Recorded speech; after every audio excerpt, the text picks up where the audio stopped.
पुरुषोत्तम मास की कथा।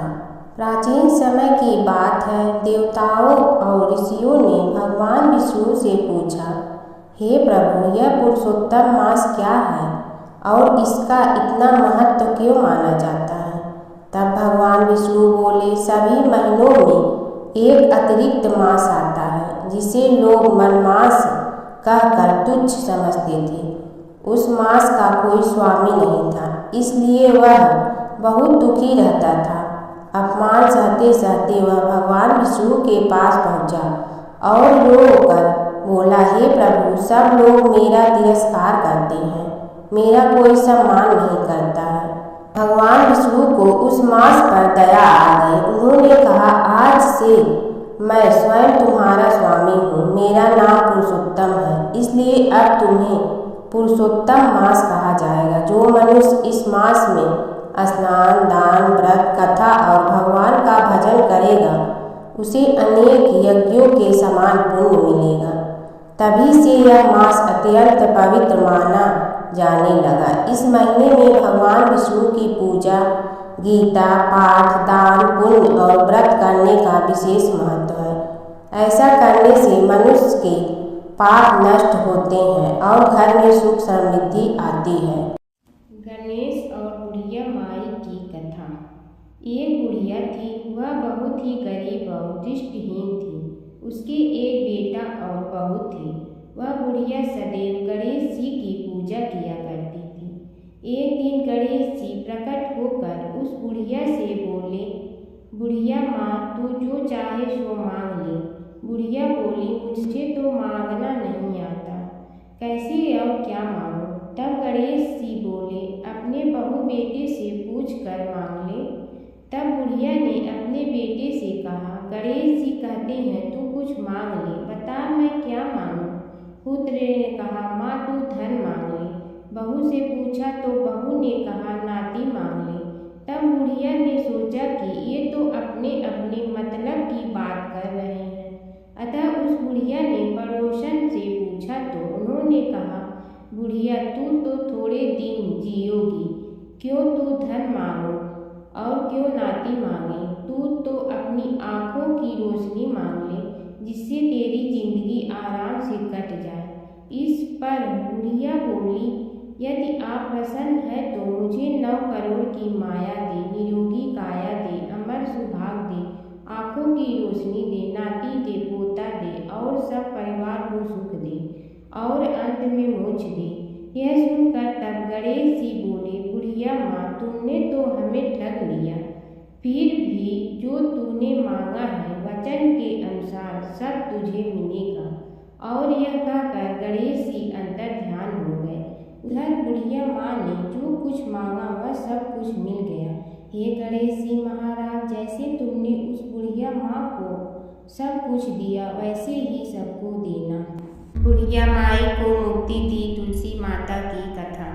एक बुढ़िया माई तुलसी जी को सींचती और कहती कि हे तुलसी माता, सबकी दाता, मैं तेरा बिडला सींचती हूँ, मुझे बहू दे, पीताम्बर की धोती दे, मीठा मीठा घास दे, बैकुंठा में वास दे, चटक की चाल दे, पटक की मोत दे, चंदन का काठ दे, रानी सा राज दे, दाल भात का भोजन दे, 11 की मौत दे, कृष्ण जी का कंधा दे। तब तुलसी माता यह सुनकर सूखने लगी। तो भगवान ने पूछा कि हे तुलसी, तुम क्यों सूख रही हो? तुलसी माता ने कहा कि एक बुढ़िया रोज आती है और यही बात कह जाती है, मैं सब बात तो पूरा कर दूंगी, लेकिन कृष्ण का कंधा कहाँ से लाऊंगी? तो भगवान बोले, जब वो मरेगी तो मैं अपने आप कंधा दे आऊँगा, तू बुढ़िया माई से कह देना। जब बुढ़िया माई मर गई, सब लोग आ गए। जब माई को ले जाने लगे तो वह किसी से न उठी। तब भगवान एक 12 बरस के बालक का रूप धारण करके आए। बालक ने कहा, मैं कान में एक बात कहूँगा तो बुढ़िया माई उठ जाएगी। बालक ने कान में कहा, बुढ़िया माई मन की निकाल ले, पीताम्बर की धोती ले, मीठा मीठा घास ले, बैकुंठा का वास ले, चटक की चाल ले, पटक की मोत ले, कृष्ण जी का कंधा ले। यह सुनकर बुढ़िया माई हल्की हो गई। भगवान ने कंधा दिया और बुढ़िया माई को मुक्ति मिल गई। हे तुलसी माता, जैसे बुढ़िया माई को मुक्ति दी वैसे सबको देना। माता सीता की कथा। यह कहानी सीता माता कहती थी और श्री राम इसे सुना करते थे। एक दिन श्री राम भगवान को किसी काम के लिए बाहर जाना पड़ा तो सीता माता कहने लगी कि भगवान, मेरा तो 12 वर्ष का नित्य नियम है। अब आप बाहर जाएंगे तो मैं अपनी कहानी किसे सुनाऊंगी। श्री राम ने कहा कि तुम कुएं की पार पर जाकर बैठ जाना और वहाँ जो औरतें पानी भरने आएंगी उन्हें अपनी कहानी सुना देना। सीता माता कुएं की पार पर जाकर बैठ जाती हैं। एक स्त्री आई, उसने रेशम की जड़ी की साड़ी पहन रखी थी और सोने का घड़ा ले रखा था। सीता माता उसे देख कहती हैं कि बहन, मेरा 12 वर्ष का नित्यनेम सुन लो। पर वह स्त्री बोली कि मैं तुम्हारा नित्यनेम सुनूंगी तो मुझे घर जाने में देरी हो जाएगी और मेरी सास मुझसे लड़ेंगी। उसने कहानी नहीं सुनी और चली गई। उसकी रेशम जड़ी की साड़ी फट गई। सोने का घड़ा मिट्टी के घड़े में बदल गया। सास ने देखा तो पूछा कि ये किसका दोष अपने सिर लेकर आ गई है। बहू ने कहा कि कुएं पर एक औरत बैठी थी। उसने कहानी सुनने के लिए कहा, लेकिन मैंने सुनी नहीं, जिसका यह फल मिला है। बहू की बात सुनकर अगले दिन वही साड़ी और घड़ा लेकर सास कुएं की पार पर गई। सास को वही माता सीता बैठी मिली तो माता सीता ने कहा कि बहन, मेरी कहानी सुन लीजिए। सास बोली कि एक बार छोड़, मैं तो 4 बार कहानी सुन लूंगी। राम आए, लक्ष्मण आए, देश के पुजारी आए, नित्य का नेम लाए, आओ राम बैठो राम, तपी रसोई जियो राम, माखन मिश्री खाओ राम, दूध बतासा पियो राम, सूर की बरका मोठो राम, साल दुसाला पोठो राम, साल दुसाला ओढ़ो राम। जब बोलो जब राम ही राम, राम संवारे सबके काम, खाली घर भंडार भरेंगे, सबका बेड़ा पार करेंगे। श्री राम जय राम जय जय राम। सास बोली कि बहन, कहानी तो बहुत अच्छी लगी। कहानी सुनकर सास घर चली गई और उसकी साड़ी फिर से रेशम जड़ी की बन गई। मिट्टी का घड़ा फिर सोने के घड़े में बदल गया। बहू कहने लगी, सासू माँ, आपने ये सब कैसे किया। सास ने कहा कि बहू, तू दोष लगा के आई थी और मैं अब दोष उतार कर आ रही हूँ। बहू ने फिर पूछा कि वह कुएं वाली स्त्री कौन है। सास बोली कि वे सीता माता थी। वे पुराने से नया कर देती हैं, खाली घर में भंडार भर देती हैं, वह लक्ष्मी जी का वास घर में कर देती हैं, आदमी की जो भी इच्छा हो उसे पूरा कर देती हैं। बहू बोली कि ऐसी कहानी मुझे भी सुना दो। सास बोली कि ठीक है, तुम भी सुनो। और सास ने कहानी शुरू की। राम आए, लक्ष्मण आए, देश के पुजारी आए, नित नेम का नेम लाए, आओ राम बैठो राम, तपी रसोई जियो राम, माखन मिश्री खाओ राम, दूध बतासा पियो राम, सूद की बरका मोठो राम, साल दुसाला पोठो राम, साल दुसाला ओढ़ो राम। जब बोलो जब राम ही राम, राम संवारे सबके काम, खाली घर भंडार भरेंगे, सबका बेड़ा पार करेंगे। श्री राम जय राम जय जय राम। कहानी सुनकर बहू बोली कि कहानी तो बहुत अच्छी है। सास ने कहा कि ठीक है, इस कहानी को रोज कहा करेंगे। अब सास बहू रोज सवेरे उठती, नहाती धोती और पूजा करने के बाद नित्य की सीता की कहानी कहती। एक दिन उनके यहाँ एक पड़ोस की औरत आई और बोली कि बहन, जरा सी आँच दें ना। तो वह बोली कि आज तो अभी हमने जलाई ही नहीं। पड़ोसन ने कहा कि तुम सुबह 4 बजे से उठकर क्या कर रही हो। फिर उन्होंने कहा कि सुबह उठकर हम पूजा करते हैं, फिर सीता माता की नित्य नेम की कहानी कहते हैं। पड़ोसन ने उसकी बात सुनकर फिर कहा कि सीता माता की कहानी कहने से तुम्हें क्या मिलता है। वे बोली कि इनकी कहानी कहने से घर में भंडार भर जाते हैं, सारे काम सिद्ध होते हैं, मन की इच्छा भी पूरी हो जाती है। पड़ोसन कहती है कि बहन ऐसी कहानी तो मुझे भी सुना दो। फिर वह बोली कि ठीक है, तुम भी यह कहानी सुनो। राम आए लक्ष्मण आए, देश के पुजारी आए, नित नेम का नेम लाए, आओ राम बैठो राम। सारी कहानी सुनने के बाद पड़ोसन कहने लगी, बहन कहानी तो मुझे बहुत अच्छी लगी। अब वह पड़ोसन भी नित नेम सीता माता की कहानी कहने लगी। कहानी कहने से सीता माता ने पड़ोसन के भी भंडार भर दिए।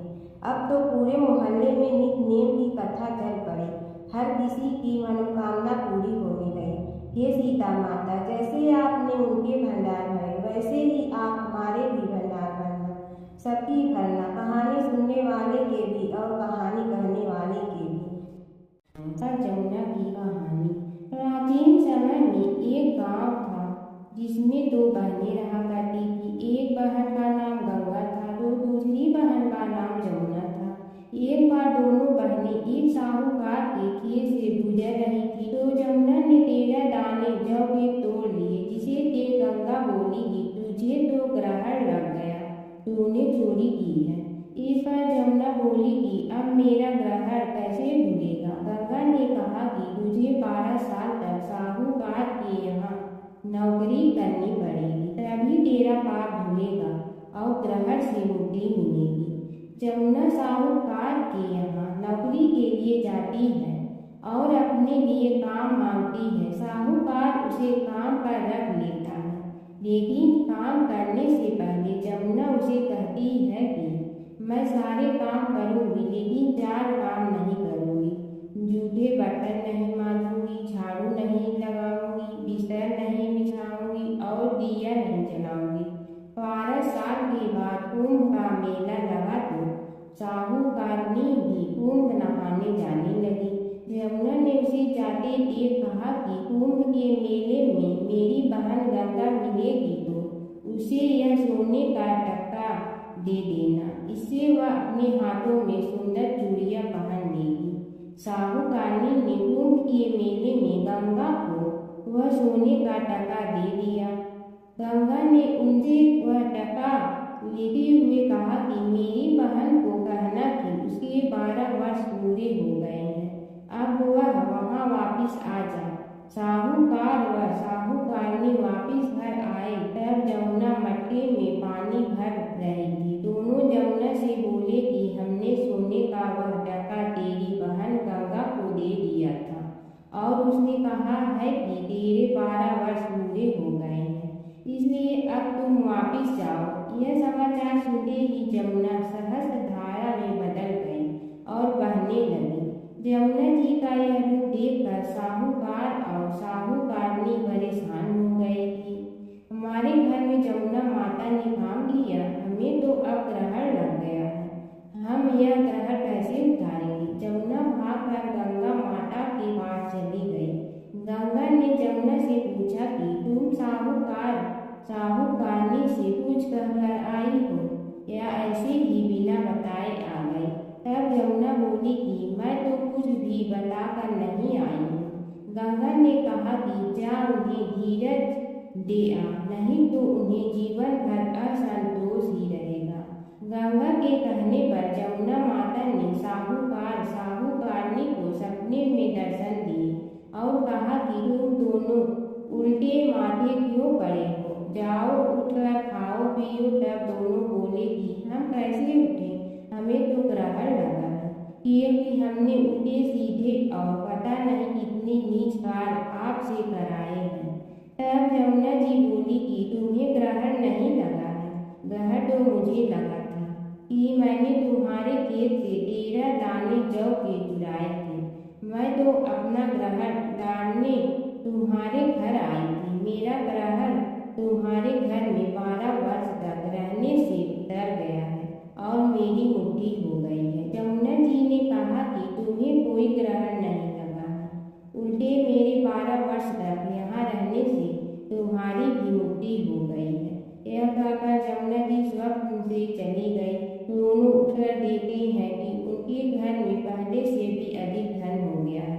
यमुना माता, जैसे आपने साहूकार व साहूकारनी की रोटी कराई, वैसे ही आप अपने सभी भक्तों की करना। नगर बसेरे की कहानी। किसी गांव में एक भाट व एक जाट रहता था। दोनों में घनिष्ठ मित्रता थी। एक बार जाट अपनी बहन के घर जाने को तैयार हुआ तो भाट अपने ससुराल जाने को तैयार हुआ। दोनों साथ चल पड़े तो रास्ते में रुककर एक कुएं की मुंडेर पर बैठ गए। जाट ने भाट से कहा कि नगर बसेरा कर लेते हैं। इस पर भाट बोला कि तू ही नगर बसेरा कर ले, मैं तो अपनी ससुराल जा रहा हूँ, वहाँ खूब खातिर होगी, मेरी तू कर ले नगर बसेरा। जाट वहीं कुएं के पास बैठ पानी की घंटी और चावल का दाना लेकर नगर बसेरा करने लगा। नगर बसेरा करने के साथ जाट कहने लगा कि नगर बसेरा जो करे सो मल धोए पाँव, ताता मारा तापसी देगी मेरी माँ, माँ देगी मावशी देगी द्वारका का वास, मीठा मीठा घास वृंदावन का वास, पाँच कुल्ठी छठी रास मेरी जीवड़ो श्री कृष्ण के पास, डालू पानी हो जाएगी झट से निकल जाए मेरा जी। यह सब कर कर केवल जाट बहन के पास चल पड़ा। जाट की बहन ने भाई के आने पर उसकी खातिर की। खीर बूढ़ा के साथ भाई को जिमाया। दोनों ने बैठकर ढेर सारी बातें की। इधर भाट अपने ससुराल पहुंचा तो वहां आग लगी हुई थी। आग बुझाने वह भी लग गया, जिसमें हाथ मुंह भी काले हो गए और खुद भी थोड़ा सुलझ गया। ना रोटी ना पानी के लिए ही किसी ने पूछा। एक पड़ोसन आई तो उसने भाट की सास को कहा कि जमाई आया है, जरा उस आओ भगत कर लो। बुढ़िया बोली कि सब कुछ तो जल गया है, अब कहाँ से आओ भगत करो। तब पड़ोसन ने ही भाट को एक रोटी के साथ छाछ दी। उसने वही खाकर गुजारा किया। शाम को दोनों फिर घर की ओर चल पड़े और रास्ते में मिल गए और एक दूसरे का हाल पूछा। भाट बोला कि मेरी ससुराल में तो आग लगी हुई थी, आग बुझाते मैं खुद काला हो गया हूँ, ना रोटी मिली ना पानी। जाट बोला कि मेरी तो बहुत खातिर हुई। फिर बोला कि मैंने कहा था ना कि नगर बसेरा कर ले, अब कर ले, लेकिन भाट ने फिर मना कर दिया। कहने लगा कि चाहे रोटी दे या न दे, तेरी तो माँ है, दही चूरमा का पेड़ा धरा पाएगा। भाट ने फिर नगर बसेरा नहीं किया, जाट ने कर लिया। नगर बसेरा जो करे सो मल धोए पाँव, ताता मारा तापसी देगी मेरी माँ, माँ देगी मावशी देगी द्वारका का वास, मीठा मीठा घास वृंदावन का वास, पाँच कुल्ठी छठी रास मेरा जीवड़ो श्री कृष्ण के पास, डालू पानी हो जाए घी झट से निकल जाए मेरा जी। करके वह चल पड़ा। घर पहुँचते ही जाट की मावशी ने बहुत लाड प्यार किया। उधर भाट घर गया तो उसकी भैंस खो गई थी। बाप एक लाठी रखे तो दूसरी उठाए और कहने लगा कि ससुराल गया तो आग लगा दी, अब यहाँ आया तो भैंस खो दी। बाप ने कहा कि पहले भैंस लेकर आ, तभी रोटी पानी मिलेगा। सारा दिन भाट भैंस ढूंढता रहा लेकिन उसे भैंस नहीं मिली। जाट और भाट की मुलाकात फिर से बाजार में हो गई। जाट ने भाट के हाल चाल पूछे तो भाट बोला कि आते ही भैंस खो गई, बस उसी दिन से भैंस ढूंढ रहा हूँ, रोटियाँ का तो पूछो ही मत। जाट ने कहा कि मैंने तो पहले ही कहा था कि नगर बसेरा कर ले। जाट की बात सुनकर भाट बोला कि तेरे नगर बसेरे में इतनी ताकत है तो चल अब कर लेते हैं। दोनों ने बैठकर नगर बसेरा किया। नगर बसेरा जो करे सो मल धोए पाँव, ताता मारा तापसी देगी मेरी माँ, माँ देगी मावशी देगी द्वारका का वास, मीठा मीठा घास वृंदावन का वास, पाँच कुल्ठी छठी रास मेरा जीवड़ो श्री कृष्ण के पास। पास। डालू पानी हो जाएगी, झट से निकल जाए मीरा जी। दोनों के नगर बसेरा करने पर भाट जैसे ही आगे बढ़ा तो उसकी कोई भैंस मिल गई, जिसे लेकर घर पहुंचा। घर पहुंचते ही माँ ने कहा कि लड़के को आते ही घर से निकाल दिया, सारे दिन से एक भूखा प्यासा भटक रहा है। यह कहकर उसकी माँ ने उसको खूब खिलाया पिलाया। इस घटना के बाद सारे नगर में ढिढोरा पिटवा गया कि तब कोई अपने पीहर या सास से आते जाते नगर बसेरा करे। जैसे भाट को नगर बसेरा करने का फल मिला, वैसे ही हर किसी को मिले। प्राचीन काल की बात है, एक नगर में धर्मपाल नाम का एक निर्धन किंतु अत्यंत धर्मनिष्ठ व्यक्ति रहता था। वह न तो अधिक पूजा पाठ जानता था और न ही उसके पास धन था, परंतु उसके हृदय में भगवान विष्णु के प्रति अपार श्रद्धा थी। प्रतिदिन प्रातः स्नान कर भगवान विष्णु का स्मरण करता और तुलसी दल अर्पित करता, तब भी वह हरि नाम का जाप करता रहता। एक दिन किसी कारणवश वह पूजा न कर सका, मन में ग्लानि हुई और रात को उसने भगवान विष्णु से क्षमा याचना की। उसी रात उसे स्वप्न में विष्णु ने दर्शन दिए और कहा, हे भगवान, व्यक्ति श्रद्धा से मेरा स्मरण करता है, मैं उसके सभी पाप हर लेता हूँ। भक्ति में विधि नहीं, भाव प्रधान होता है। कुछ समय बाद धर्मपाल के जीवन की सभी कठिनाइयाँ दूर हो गई। उसके घर में सुख शांति और समृद्धि आ गई। अंत समय में उसे वैकुंठ लोक की प्राप्ति हुई। विष्णु भगवान की कथा। एक नगर में एक सेठ व एक सेठानी रहते थे और सेठानी रोज विष्णु भगवान की पूजा करती थी। सेठ को उसका पूजा करना बिल्कुल अच्छा नहीं लगता था। इसी वजह से एक दिन सेठ ने सेठानी को घर से निकाल दिया। घर से निकलने पर वह जंगल की ओर गई तो देखा 4 आदमी मिट्टी खोदने का काम कर रहे थे। उसने कहा कि मुझे नौकरी पर रख लो। उन्होंने उसे रख लिया, लेकिन मिट्टी खोदने से सेठानी के हाथों में छाले पड़ गए और उसके बाल भी उड़ गए। वह आदमी कहते हैं कि बहन, लगता है तुम किसी अच्छे घर की महिला हो, तुम्हें काम करने की आदत नहीं है। तुम एक काम रहने दो और हमारे घर का काम कर लिया करो। वह चारों आदमी उसे अपने साथ घर ले गए और वह 4 मुट्ठी अनाज लाते और सभी बांट कर खा लेती। एक दिन सेठानी ने कहा कि कल से 8 मुट्ठी अनाज लाना। अगले दिन वह 8 मुट्ठी अनाज लाए और सेठानी पड़ोसन से आग मांग लाई। उसने भोजन बनाया, विष्णु भगवान को भोग लगाया, फिर सभी को खाने को दिया। सारे भाई बोले कि बहन, आज तो भोजन बहुत स्वादिष्ट बना है। सेठानी ने कहा कि भगवान का जूठा है तो स्वाद तो होगा ही। सेठानी के जाने के बाद सेठ भूखा रहने लगा और आस पड़ोस के सारे लोग कहने लगे कि ये तो सेठानी के भाग्य से खाता था। एक दिन सेठ अपनी सेठानी को ढूंढने चल पड़ा। उसने ढूंढते हुए वह भी उस जंगल में पहुंच गया जहां वह चारों आदमी मिट्टी खोद रहे थे। सेठ ने उन्हें देखा तो कहा कि भाई, मुझे भी काम पर रख लो। उन आदमियों ने उसे काम पर रख लिया, लेकिन मिट्टी खोदने से उसके भी हाथों में छाले पड़ गए और बाल उड़ने लगे। उसकी यह हालत देख चारों बोले कि तुम्हें काम की आदत नहीं है, तुम हमारे साथ चलो और हमारे घर में रह लो। सेठ उन चारों आदमियों के साथ उनके घर चला गया और जाते ही उसने सेठानी को पहचान लिया, लेकिन सेठानी घूंघट में थी तो सेठ को देख नहीं पाई। सेठानी ने सभी के लिए भोजन तैयार किया और हर रोज की भांति विष्णु भगवान को भोग लगाया।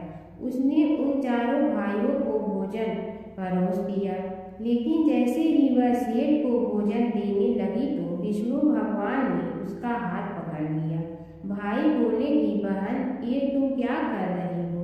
वह बोली, मैं कुछ नहीं कर रही हूँ, मेरा हाथ तो विष्णु भगवान ने पकड़ लिया है। भाई बोले, हमें भी विष्णु भगवान के दर्शन कराओ। उसने भगवान से प्रार्थना की तो विष्णु जी प्रकट हो गए। सभी ने दर्शन किए। सेठ ने सेठानी से क्षमा मांगी और सेठानी को साथ चलने को कहा। भाइयों ने अपनी बहन को बहुत सा धन देकर विदा किया। जब सेठानी के साथ सेठ भी भगवान विष्णु की पूजा करने लगा और उनके परिणाम से उनका घर अन्न धन से भर गया। कीड़ी नगरा सींचने की कहानी। एक गांव में एक बुढ़िया माई रहती थी। उसके 2 बेटे तथा बहू भी थे। बुढ़िया माई भगवान श्री हरि विष्णु की परम भक्त थी। अपना जीवन दान धर्म पुण्य कार्य कर्मों में लगाती थी। परंतु बुढ़िया माई कभी भी मंदिर और सत्संग में व तीर्थ स्थानों पर नहीं जाती थी। एक बार गांव में भागवत कथा हो रही थी। बेटे ने कहा, माँ आप सारा दिन घर में रहती हैं, आप मंदिर में भागवत कथा सुनने क्यों नहीं जाती? बुढ़िया माई ने बेटे का मन रखने के लिए कह दिया कि आज जाऊंगी, परंतु नहीं गए। ऐसा करते करते 6 दिन निकल गए। बुढ़िया माई के बेटे ने कहा, माँ आज अंतिम दिन है, आज तो कथा सुनने आपको जाना ही पड़ेगा।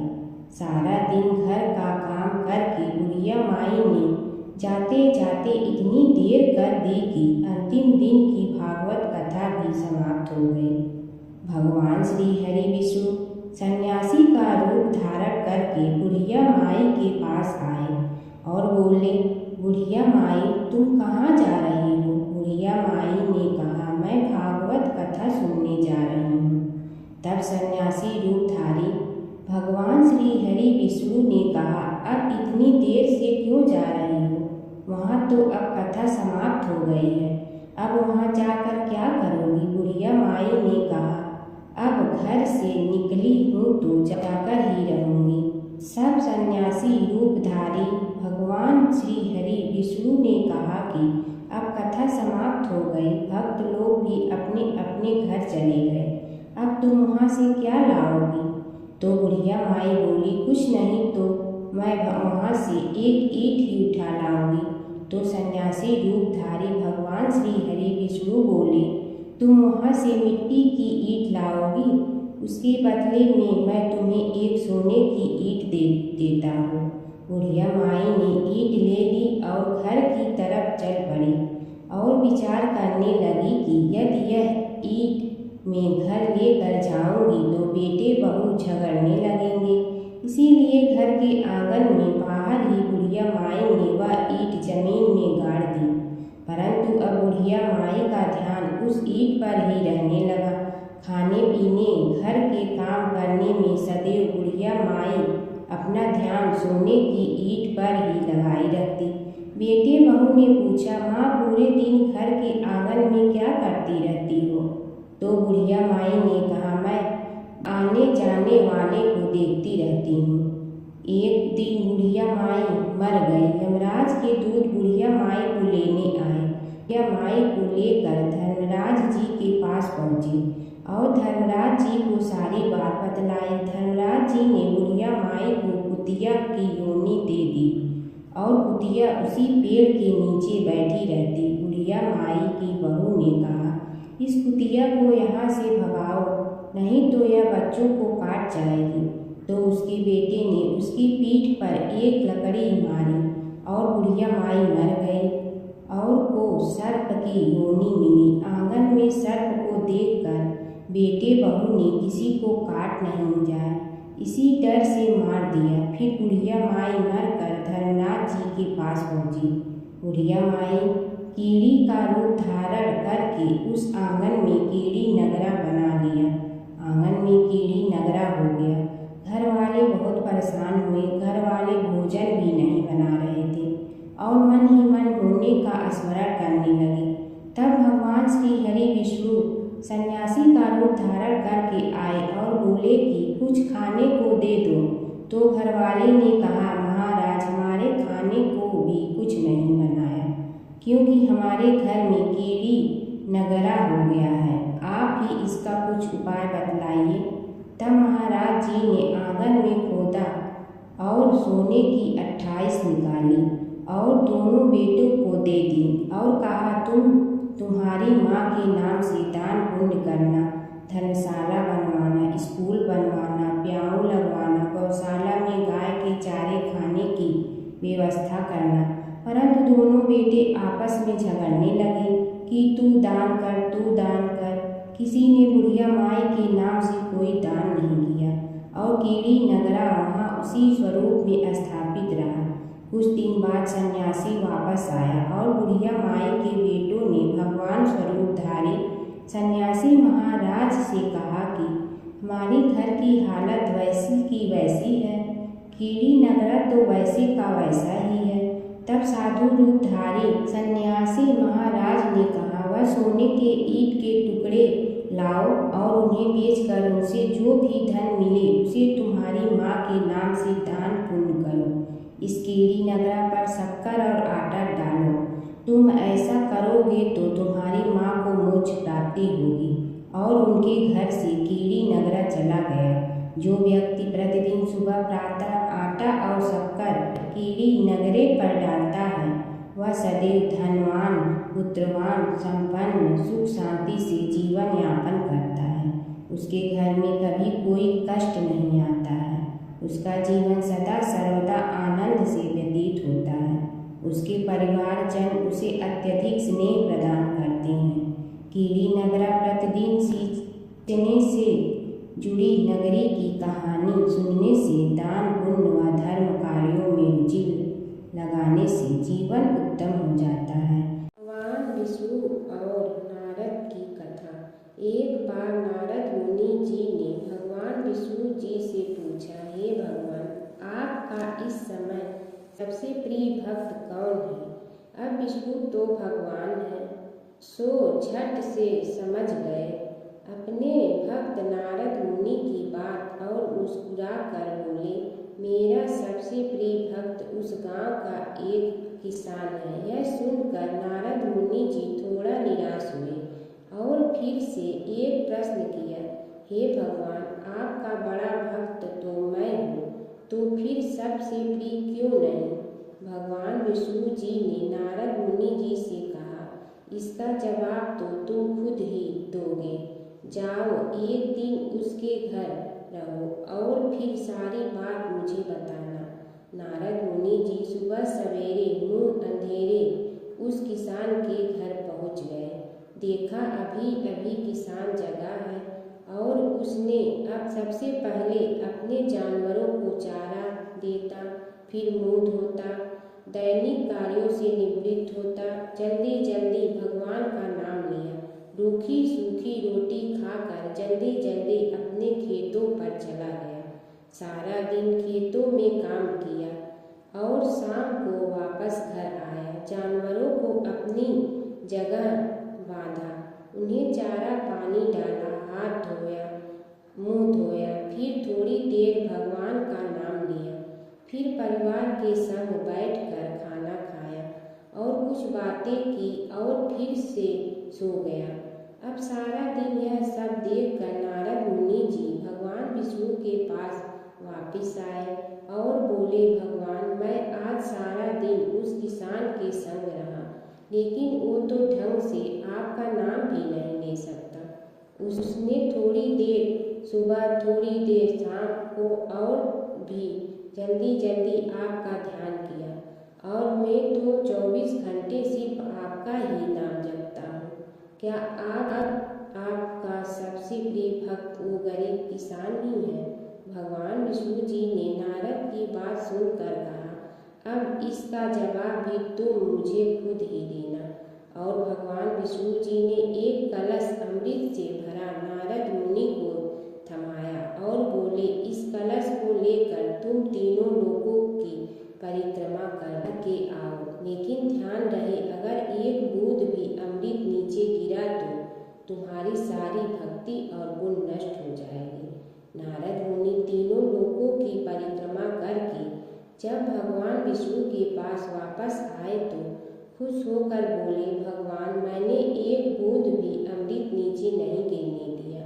विष्णु भगवान ने पूछा, और इस दौरान तुमने मेरा नाम कितना बार लिया, मेरा स्मरण कितनी बार किया? तो नारद बोले, अरे भगवान जी, मेरा तो सारा ध्यान इस अमृत पर था, फिर आपका ध्यान कैसे करता? भगवान विष्णु ने कहा, हे नारद, देखो उस किसान को, वो अपना कर्म करते हुए भी नियमित रूप से मेरा स्मरण करता है, क्योंकि जो अपना कर्म करते हुए भी मेरा जाप करे वो ही मेरा सबसे प्रिय भक्त है। तुम तो सारे दिन खाली बैठे ही जप करते हो, और जब तुम्हें कर्म दिया तो मेरे लिए तुम्हारे पास समय ही नहीं था। तो नारद मुनि सब समझ गए और भगवान के चरण पकड़ कर बोले, हे भगवान, आपने मेरा अहंकार तोड़ दिया, आप धन्य हैं। धर्मराज जी की कथा। दो सेठानियाँ थी। एक के घर में धन बहुत था पर वह कंजूस थी। दूसरी के पास धन थोड़ा कम था पर मन से वह बहुत अमीर थी।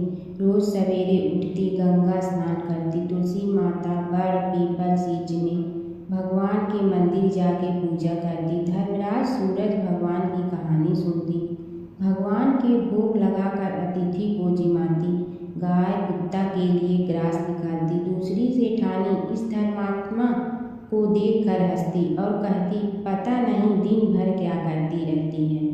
थोड़े समय बाद दोनों सेठानियों को भगवान का बुलावा आया। धर्मात्मा सेठानी की तो यमराज जी ने विमान भेजा और दूसरी को दूध मारते ही ले गया। रास्ते में सेठानी बोली, मेरे को भूख लगी है। तो दूध बोले, किसी को कुछ दिया होगा तो मिलेगा। फिर बोली, प्यास लगी है। दूध बोले, किसी को पानी पिलाया तो मिलेगा।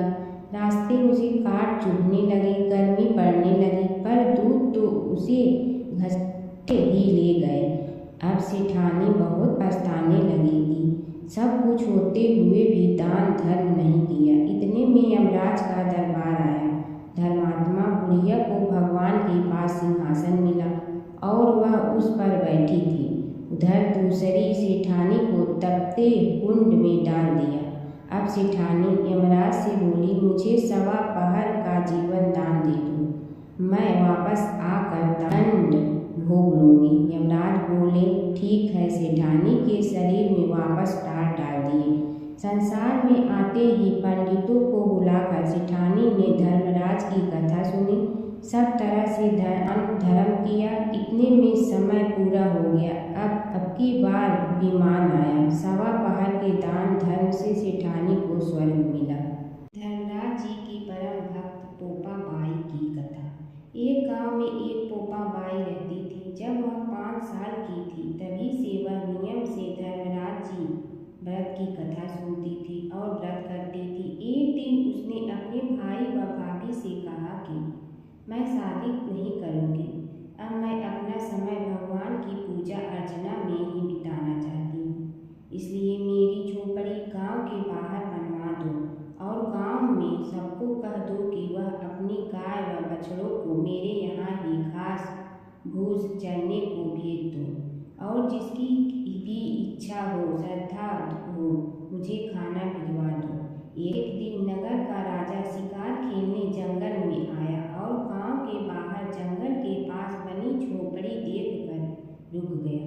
झोपड़ी के पास जाकर उसने आवाज़ लगाई कि कौन है, लेकिन भीतर से कोई आवाज़ न आने पर वह लगातार दरवाज़ा खटखटाता रहा।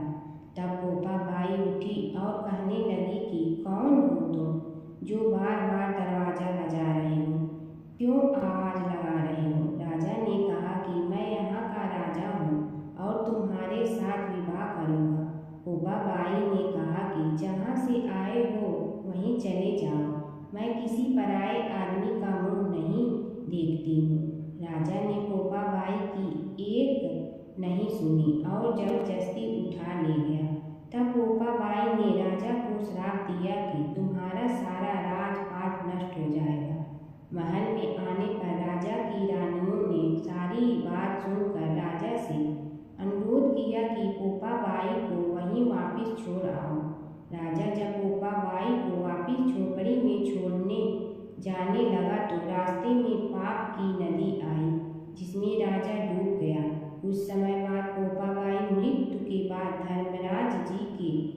पहुंची और धर्मराज जी ने उन्हें स्वर्ग का राज दे दिया।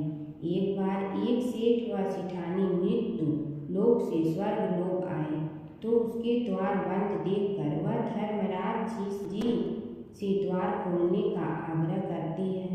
धर्मराज जी कहते हैं, इस द्वार पर पोपा बाई का राज है। इस पर सेठ सेठानी कहते हैं कि हम पोपा बाई को नहीं जानते हैं। धर्मराज जी उन दोनों की बात सुनकर कहते हैं कि तुम दोनों 7 दिन तक मृत्युलोक में रहो। 8 खोपड़ा से राई भरकर 5 कपड़े ऊपर रखकर कहानी सुनकर उद्यापन करना और कहना कि राज है पोपा बाई लेखा लेगी राई राई का। सारे बोलो पोपा बाई की जय।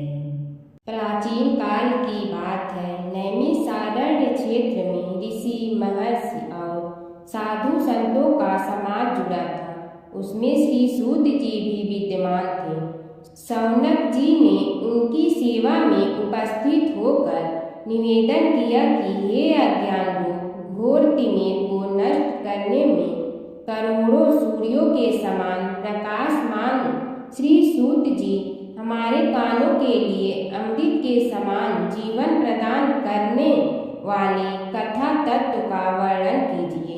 हे सूत जी, हमारे हृदयों में ज्ञान के प्रकाश की वृद्धि तथा भक्ति, वैराग्य और विवेक की उत्पत्ति जिस कथा से हो सकती हो वह हमारे प्रति कहने की कृपा कीजिए। शौनक जी की जिज्ञासा से सूत जी बड़े प्रसन्न हुए। पुरातन इतिहासों के स्मरण से उनका शरीर पुलकायमान हो रहा था। वे कुछ देर उसी स्थिति में विराजमान रहकर कुछ विचार करते रहे और अंत में बोले, शौनक जी, इस विषय में आपके चित्त में बड़ी जिज्ञासा है। आप धन्य हैं जो सदैव ज्ञान की प्राप्ति में तत्पर रहते हुए विभिन्न पुराण कथाओं की जिज्ञासा रखते हैं। आज मैं आपको ज्ञान के परम स्रोत रूप श्री गणेश जी का जन्म कर्म रूप चरित्र सुनाऊंगा। गणेश जी से ही सभी ज्ञानों सभी विद्याओं का उद्भव हुआ है। अब आप सावधान चित्त से विराजमान हो। श्री गणेश जी के ध्यान और नमस्कार पूर्वक उनका चरित्र श्रवण करें। नमस्तस्मै गणेशाय ब्रह्मा विद्या प्रदायिनी यनागस्त्यसमः साक्षात विघ्न सागर शोषणे। कैसे हैं वे श्री गणेश जो सभी प्रकार की ब्रह्म विद्याओं को प्रदान करने वाले अर्थात ब्रह्मा के सगुण और निर्गुण स्वरूप पर प्रकाश डालने और जीव ब्रह्मा का अभेद प्रतिपादन करने वाली विद्याओं के दाता हैं। वे विघ्नों के समुद्रों को महर्षि अगस्त के समान शोषण करने में समर्थ हैं। इसलिए उनका नाम विघ्न सागर शोषक के नाम से प्रसिद्ध है। मैं उन भगवान श्री गणेश जी को नमस्कार करता हूँ। प्रथम पूजा के अधिकारी श्री गणेश जी, यह कहकर सूत जी कुछ समय के लिए मौन हो गए और फिर बोले, शौनक जी, भगवान गणेश जी ही सर्वप्रथम पूजा प्राप्ति के अधिकारी हैं। किसी भी देवता की पूजा करो, पहले उनकी पूजा करो। शौनक जी ने निवेदन किया, हे भगवान, हे सूत, सर्वप्रथम यह बताने की कृपा कीजिए कि गणेश जी को प्रथम पूजा का अधिकार किस प्रकार प्राप्त हुआ। इस विषय में मेरी बुद्धि मोह को प्राप्त हो रही है कि सृष्टि रचयिता ब्रह्मा जी, पालन करता भगवान नारायण और संहार करता शिव जी में से किसी को प्रथम पूजा का अधिकारी क्यों नहीं माना गया। यह त्रिदेव ही तो सबसे बड़ा देवता माने जाते हैं। सूत जी ने कहा, शौनक जी, यह भी एक रहस्य ही है। देखो, अधिकार मांगने से नहीं मिलता, इसके लिए योग्यता होनी चाहिए। संसार में अनेकों देवी देवताएं पूजे जाते हैं। पहले जो जिसका इष्ट देव होता है वह उसी की पूजा किया करता है। इससे बड़े देवताओं के महत्व में कमी आने की आशंका उत्पन्न हो गई। इस कारण देवताओं में परस्पर विवाद होने लगा। वे उसका निर्णय प्राप्त करने के लिए शिव जी के पास पहुँचे और प्रणाम करके पूछने लगे, प्रभु, हम सब में प्रथम पूजा का अधिकारी कौन है? शिव जी सोचने लगे कि किसे प्रथम पूजा का अधिकारी माने। तभी उन्हें एक युक्ति सूझी। बोले, देवगण, इसका निपटारा बातों से नहीं तथ्यों से होगा। इसके लिए एक प्रतियोगिता रखनी होगी, शिव की परिक्रमा करने की प्रतियोगिता। देवगण उनका मुख देखने लगे, शंकित हृदय से सोचने लगे कि कैसी प्रतियोगिता रहेगी। यह शिव जी ने उनके मन के भाव ताड़ लिए, इसलिए सांत्वना भरे शब्दों में बोले, घबराओ मत, कोई कठिन परीक्षा नहीं ली जाएगी। बस इतना ही कि सभी अपने अपने वाहनों पर चढ़कर संसार की परिक्रमा करो और फिर यहाँ लौट आओ। जो पहले लौटेगा वही सर्वप्रथम पूजा का अधिकारी होगा। अब क्या देर थी, सभी अपने अपने वाहन पर चढ़कर दौड़ पड़े। किसी का वाहन गजराज था तो किसी का सिंह, किसी का भैंसा तो किसी का मृग, किसी का हंस तो किसी का उल्लू, किसी का अश्व तो किसी का श्वान। अभिप्राय यह है कि वाहनों को विविधता के दर्शन उस समय जितने भले प्रकार से हो सकते थे उतने अन्य समय में नहीं। सबसे गया बीता वाहन गणेश जी का था मूषक, उससे चूहा भी कहते हैं। ऐसे वाहन के बल भरोसे इस प्रतियोगिता में सफल होना तो क्या, सम्मिलित होना भी हास्यास्पद है। गणेश जी ने सोचा, छोड़ो, क्या होगा प्रतियोगिता में भाग लेने से, हम तो यहाँ बैठे रहकर ही तमाशा देखेंगे। वे बहुत देर तक विचार करते रहे। अंत में उन्हें एक युक्ति सूझी। शिव जी स्वयं ही जगदाता हैं, यह संसार उन्हीं का प्रतिबिंब है, तब क्यों न इन्हीं की परिक्रमा कर ली जाए। इनकी परिक्रमा करने से ही संसार की परिक्रमा हो जाएगी। ऐसा निश्चय कर उन्होंने मूषक पर चढ़कर शिव जी की परिक्रमा की और उनके समक्ष जा पहुँचे। शिव जी ने कहा, तुमने परिक्रमा पूर्ण कर ली? उन्होंने उत्तर दिया, जी हाँ। शिव जी सोचने लगे कि इसे तो यहीं घूमते हुए देखा, फिर परिक्रमा कैसे कराया। देवताओं का परिक्रमा करके लौटना आरंभ हुआ और उन्होंने गणेश जी को वहां बैठे देखा तो माथा ठनक गया। फिर भी साहस करके बोले, अरे तुम विश्व की परिक्रमा के लिए नहीं गए? गणेश जी ने कहा, अरे मैं कब का यहाँ आ गया। देवता बोले, तुम्हें तो कहीं भी नहीं देखा। गणेश जी ने उत्तर दिया, देखते कहाँ से, समस्त संसार शिव जी में विद्यमान है। इनकी परिक्रमा करने से ही संसार की परिक्रमा पूर्ण हो गई। सूत जी बोले, सौनक, इस प्रकार गणेश जी ने अपनी बुद्धि के बल पर ही विजय प्राप्त कर ली। उनका कथन सत्य था, इसलिए कोई विरोध करता भी तो कैसे। बस उसी दिन से गणेश जी की प्रथम पूजा होने लगी। एक बूढ़ा ब्राह्मण था, वह रोज पीपल को जल से सींचता था। पीपल में से रोज एक लड़की निकलती और कहती, पिताजी, मैं आपके साथ जाऊंगी। यह सुनते सुनते बूढ़ा दिन ब दिन कमजोर होने लगा। तो बुढ़िया ने पूछा कि क्या बात है। बूढ़ा बोला कि पीपल से एक लड़की निकलती है और कहती है कि वह भी मेरे साथ चलेगी। बुढ़िया बोली कि कल ले आना उस लड़की को, जहाँ 6 लड़कियाँ पहले से ही हमारे घर में है, वहाँ 7वीं लड़की और सही। अगले दिन बूढ़ा उस लड़की को घर ले आया। घर लाने के बाद बूढ़ा ब्राह्मण आटा मांगने गया तो उसने पहले दिनों की अपेक्षा आज ज़्यादा आटा मिला था। जब बुढ़िया वह आटा छानने लगी तो लड़की ने कहा कि लाओ माँ, मैं छान देती हूँ। जब वह आटा छानने बैठी तो परात भर गई। उसके बाद माँ खाना बनाने जाने लगी तो लड़की बोली कि आज रसोई मैं बनाऊंगी। तो बुढ़िया बोली कि ना, तेरे हाथ जल जाएंगे। लेकिन लड़की नहीं मानी। वह रसोई में खाना बनाने गई तो उसने तरह तरह के 36 व्यंजन बना डाले और आज सभी ने भर पेट खाना खाया। इससे पहले वह आधा पेट भूखा ही रहते थे। रात हुई तो बुढ़िया का भाई आया और कहने लगा कि दीदी मैं तो खाना खाऊंगा। बुढ़िया परेशान हो गई कि अब खाना कहाँ से लाऊंगी।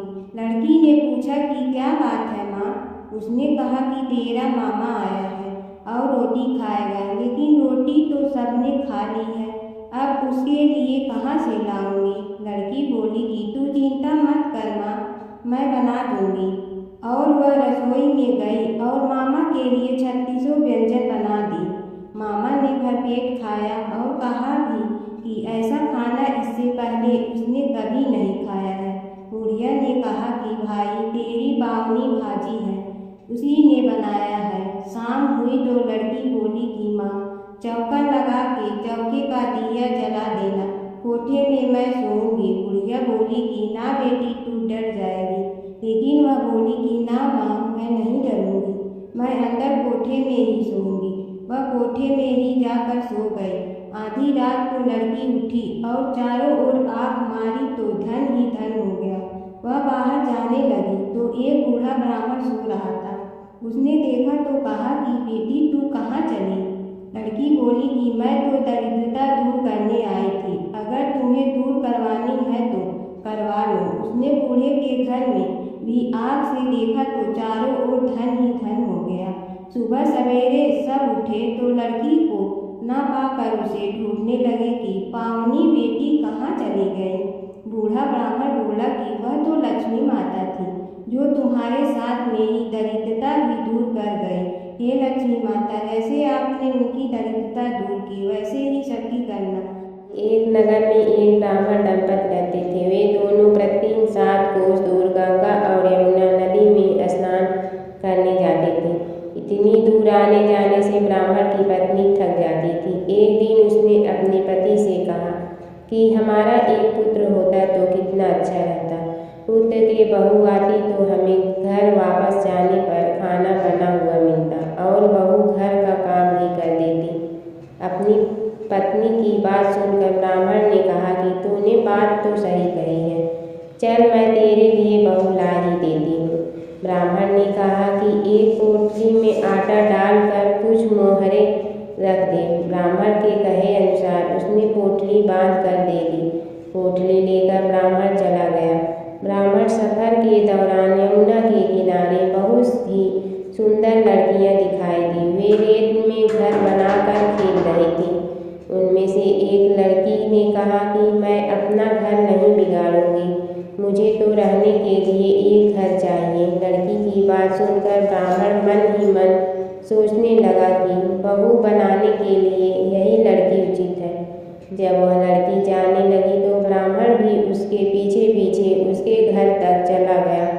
वहाँ जाकर ब्राह्मण ने उस लड़की से कहा, बेटी किसी के घर खाना नहीं खाता, मैं अपने साथ आटा लेकर आया हूँ। तुम अपनी माता से पूछो कि क्या वह मेरे लिए आटा छान कर 4 रोटी बना देंगी।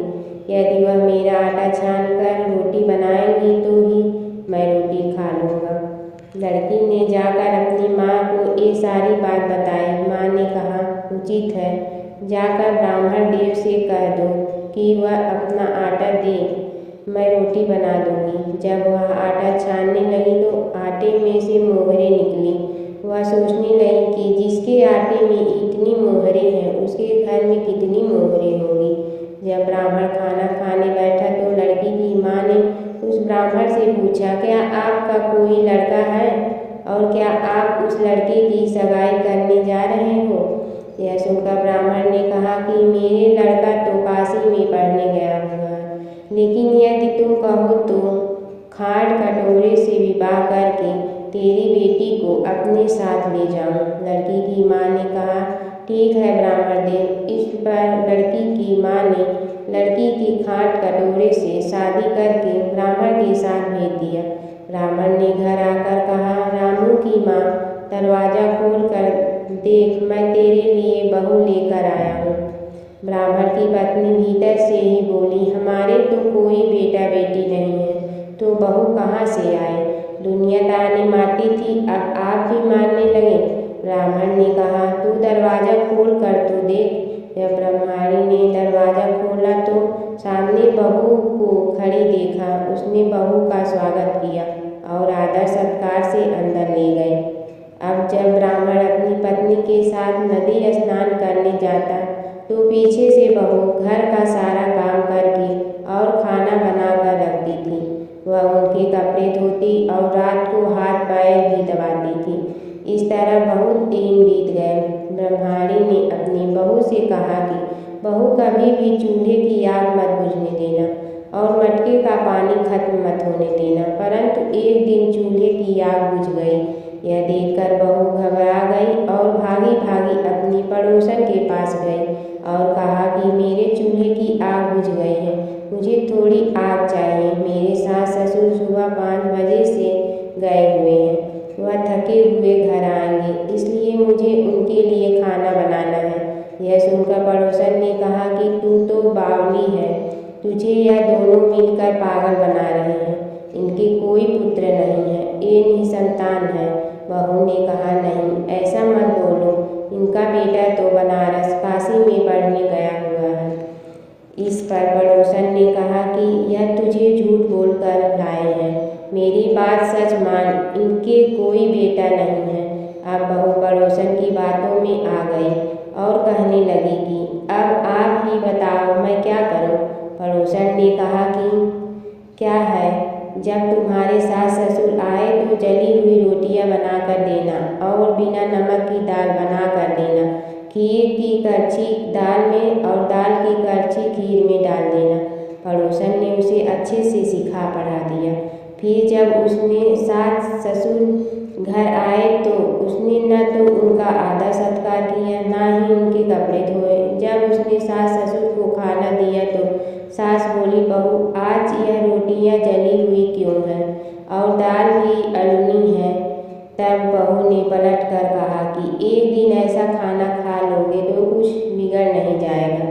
तुम्हारा सास ससुर को खड़ी खोटी सुनाकर वह फिर से पड़ोसन के पास गई और बोला कि अब आगे क्या करना है। पड़ोसन ने कहा कि अब तुम सातों कोठों की चाबी मांग लेना।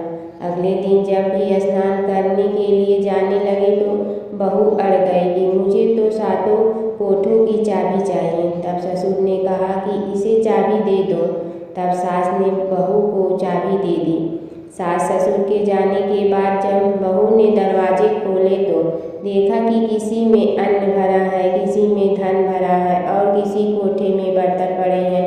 जब उसने सबसे ऊपर का 7वां कोठा खोला तो देखा कि शिव जी, पार्वती माता, लक्ष्मी, गणेश जी, पीपल पथवारी, कार्तिक के ठाकुर, राई, दामोदर, तुलसी जी का बिड़वा, गंगा, यमुना और 33 कोटि देवी देवता विराजमान है।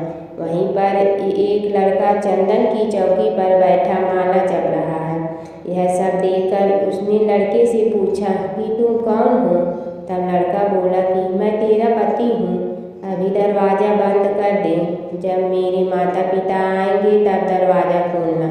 यह सब देखकर बहू बहुत खुश हुई और 16 श्रृंगार कर सुंदर वस्त्र पहनकर अपने सास ससुर का इंतजार करने लगी। उसने अपने सास ससुर के लिए अच्छे अच्छे पकवान बनाए।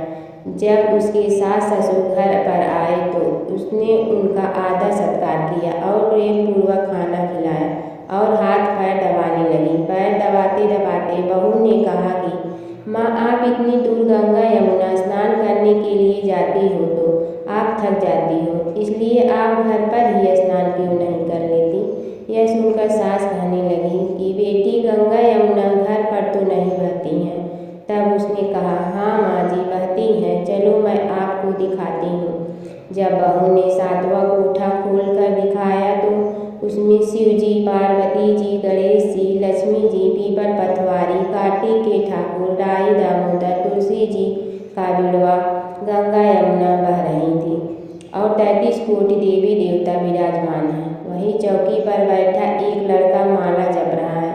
माँ ने उसे देखकर कहा कि बेटा, तुम कौन हो। लड़का बोला, माँ, मैं तेरा बेटा हूँ। तब ब्रह्माणी ने पूछा कि तू कहाँ से आया है।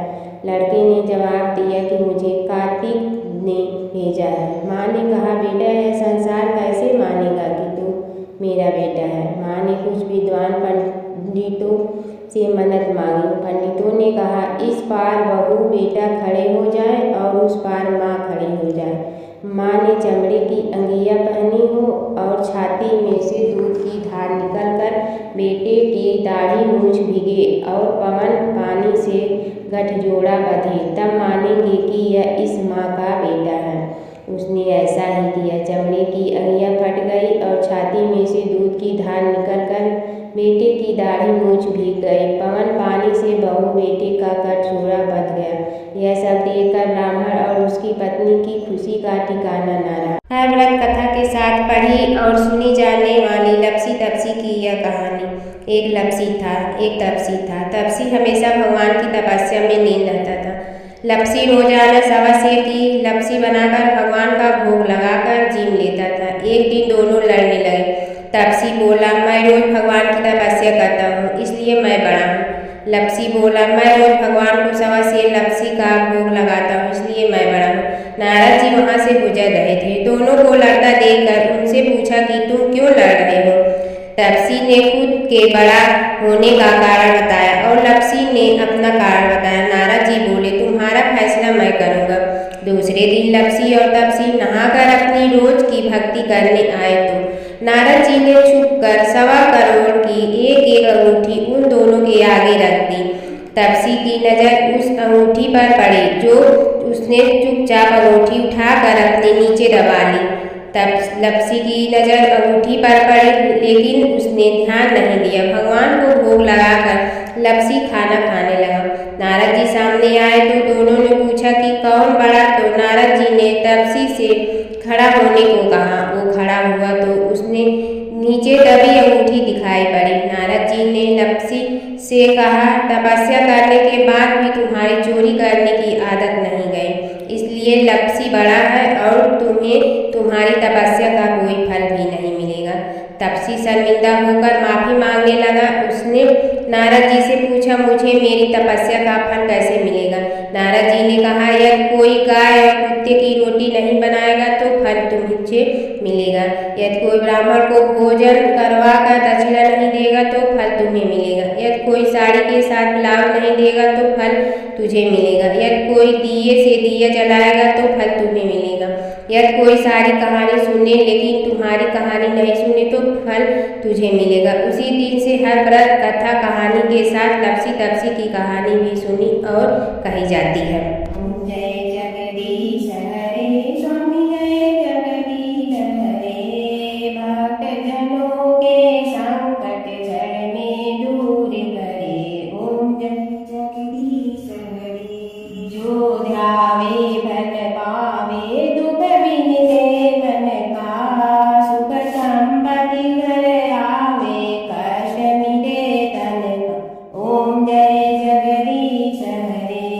मात पिता तुम मेरे, शरण कहूँ किसकी। तुम बिन और न दूजा, आस करूँ जिसकी। ओम जय जगदीश हरे।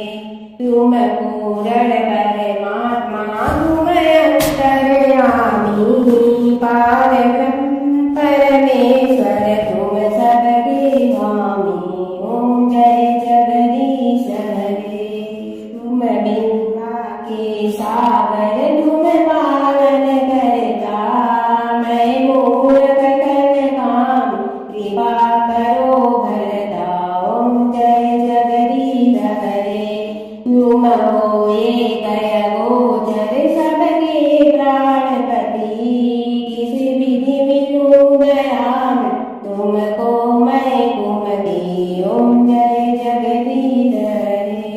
दीन बंधु दुख हरता, तुम रक्षक मेरे। अपने हाथ उठाओ, द्वार खड़ा तेरे। ओम जय जगदीश हरे। विषय विकार मिटा, पाप हरो देवा। श्रद्धा भक्ति बढ़ा, संतन की सेवा।